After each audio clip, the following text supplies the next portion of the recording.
بسم اللہ الرحمن الرحیم۔ دوستو، کربلا وہ عظیم ثانیہ ہے جس میں دو طرح کے کرداروں کو دوام حاصل ہوا۔ ایک وہ تھے کہ جنہوں نے لشکر یزید میں شرکت کی اور قیامت تک کے لیے لعنت و ملامت کے مستحق ٹھہرے، یعنی قریباً 1400 سال گزرنے کے باوجود اب بھی ان کے ناموں کے ساتھ ملعون ہی لکھا جاتا ہے اور قیامت تک وہ لوگوں کی لعنتیں سمیٹتے ہی رہیں گے۔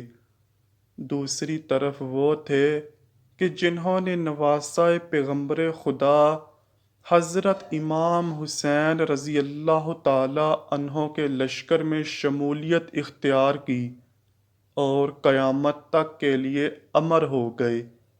آج سینکڑوں سال گزرنے کے باوجود بھی ان کی شہرت میں ذرا بر کمی نہ ہوئی، بلکہ ان کا ذکر دن بدن بڑھتا ہی جا رہا ہے اور قیامت تک یہ سلسلہ جاری و ساری رہے گا۔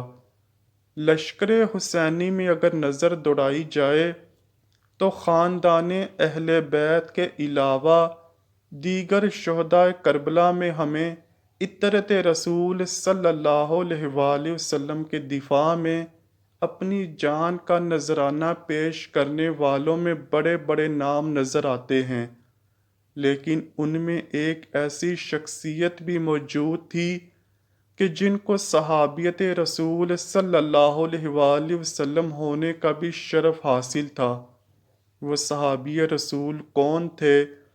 وہ حضرت حبیب ابن مظاہر الاسدی رضی اللہ تعالی عنہ تھے۔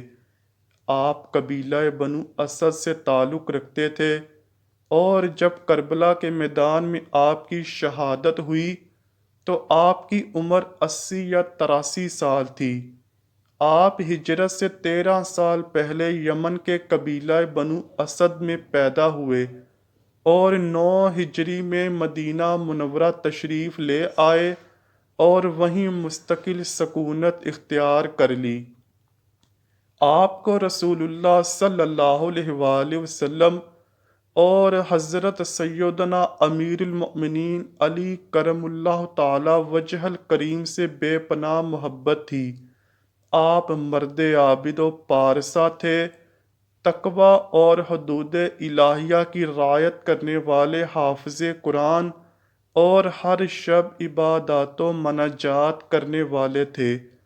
دونوں جنتی شہزادوں حضرت امام حسن اور حضرت امام حسین رضی اللہ تعالی عنہ کو دل و جان سے عزیز رکھتے تھے، بلکہ بعض اقوال کے مطابق آپ حضرت امام حسین رضی اللہ تعالی عنہ کے بچپن کے دوست تھے۔ حب اہل بیت میں اس قدر سرشار تھے، امیر المؤمنین حضرت علی رضی اللہ تعالی عنہ کے ساتھ ہر مشکل سے مشکل گھڑی میں بھی کھڑے رہے۔ ان کی شہادت کے بعد حضرت امام حسن رضی اللہ تعالی عنہ کے ساتھ وابستہ ہو گئے اور دن رات ان کی خدمت میں لگے رہے۔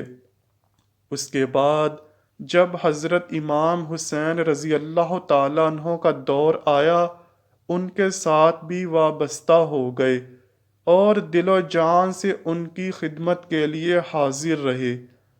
منقول ہے کہ آپ کا شمار ان لوگوں میں ہوتا ہے جنہوں نے کوفہ سے حضرت امام حسین رضی اللہ تعالیٰ عنہ کو خطوط لکھے تھے۔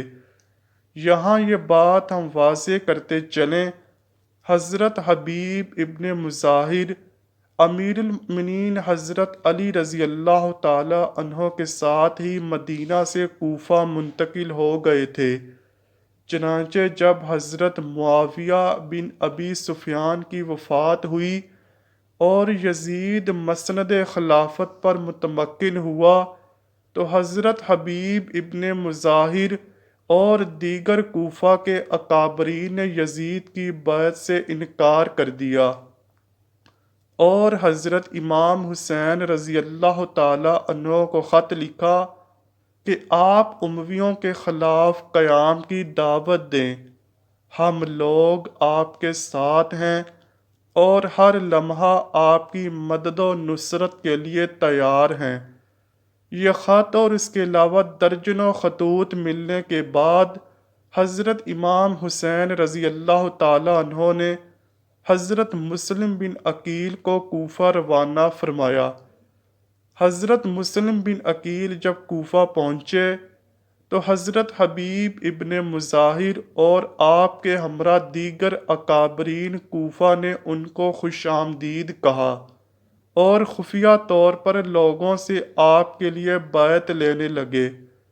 اس کے بعد جب ابن زیاد کوفہ وارد ہوا تو اس نے لوگوں پر دباؤ ڈالنا شروع کر دیا۔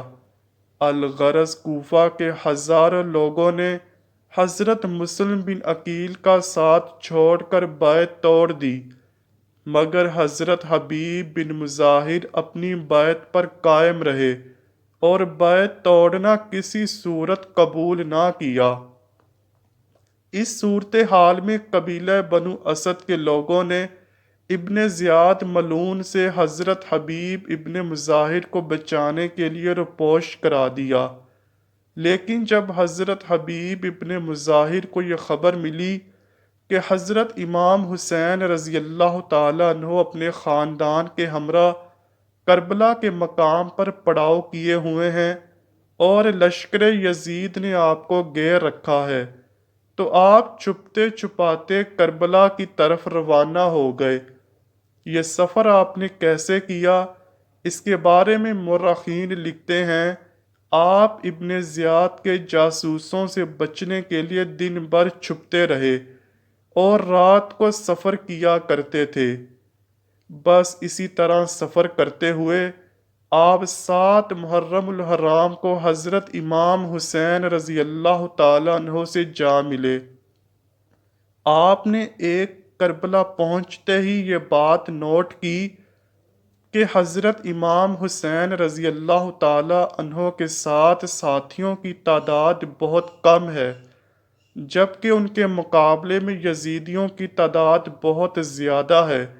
بس آپ نے حضرت امام حسین سے اپنے قبیلے جانے کی اجازت چاہی اور قبیلے جا کر لوگوں کو اپنے ساتھ ملانے کے لیے معزت و نصیحت کی۔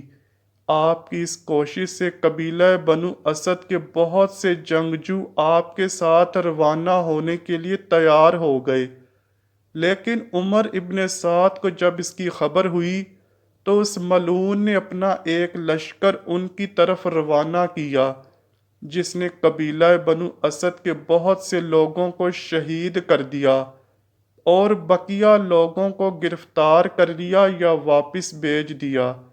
بس آپ نے وہاں سے مایوس ہو کر واپس امام علی مقام کے پاس لوٹ آئے۔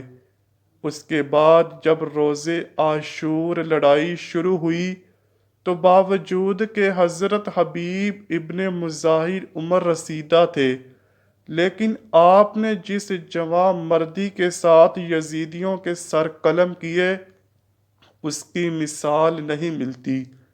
روایات میں آتا ہے کہ آپ جب میدان جنگ میں تشریف لے گئے تو بغیر تھکے ایک ہی بار میں حملے میں آپ نے 65 یزیدیوں کو جہنم واصل کر دیا۔ بعض روایات میں یہ تعداد 62 بھی بیان ہوئی ہے۔ اسی اثناء میں بدیل بن مریم نامی ایک یزیدی نے آپ کی پیشانی کو تلوار سے نشانہ بنایا اور ایک دوسرے شخص نے نیزے سے آپ کو نشانہ بنایا، جس سے آپ شدید زخمی ہو کر زمین پر آ رہے اور زخموں کی تاب نہ لاتے ہوئے شہادت کے عظیم مرتبے پر فائز ہو گئے۔ بعض مورخین نے لکھا ہے کہ اس موقع پر حضرت امام حسین رضی اللہ تعالی عنہ نے حضرت حبیب کو مخاطب کرتے ہوئے فرمایا تھا، آفرین ہو تم پر اے حبیب، تم ایک فاضل انسان تھے اور ہر شب ایک قرآن مکمل کرتے تھے۔